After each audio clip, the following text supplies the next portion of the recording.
এই বছরে এই প্রথম আম খাইতেছি। আমরা খাইবেন না, খাইলে চলে আইন।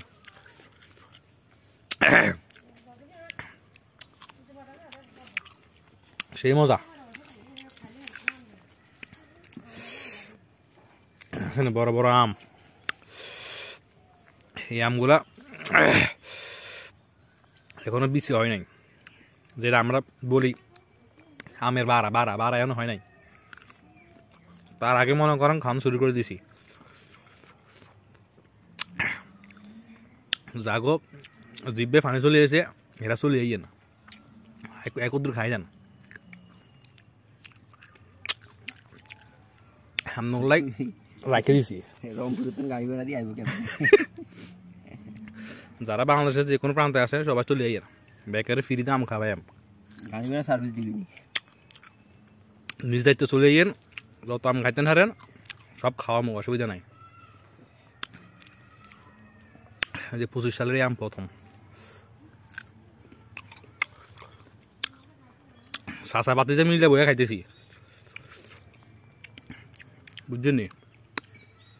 চলে এন আমার ব্যাকে। হ্যাঁ, ভালো লাগে।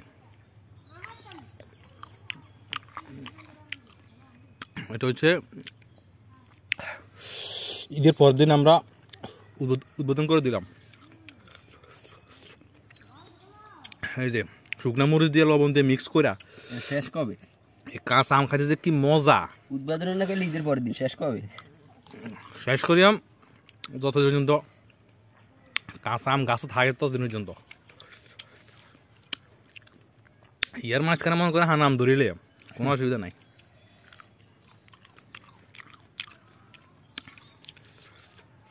অনেক তো বরফ চিনতো না, বরফ চিনেন নি? এই যে কলা গাছের পাতার একটা বরফ, বুঝছেন নি? এই বরগরাই আম খাইতে যে মজা। ছোটোবেলায় মনে করেন বরগের মতন আম কুচি কুচি করি, সেখানে আমের ভর্তা বানায় খাইছি। অবশ্যই এখন সেটা শুরু করি নাই, আগামীকালকে 20-30টা আম পাইরা তারপর সেখানে আমের আচার দিয়া, ভরের আচার দিয়া, তারপরে টক দিয়া বানাই খামু। মাঝে মাঝে কিন্তু নারকেল দিয়েও আমের ভর্তা বানাই খাই। আশা করি এই বছর সেটা খামো। এটা কিন্তু আমাকে নোয়াখালীর ঐতিহ্য, এটা একটা ট্র্যাডিশন।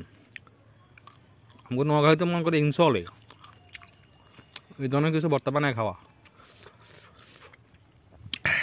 তো যাতে জিয়ান্তন দেখতেছেন ব্যাকে চলে ইয়েন, সবাই দাওয়াত আম খাওয়ার জন্য।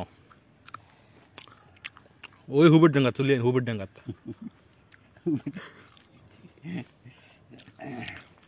তো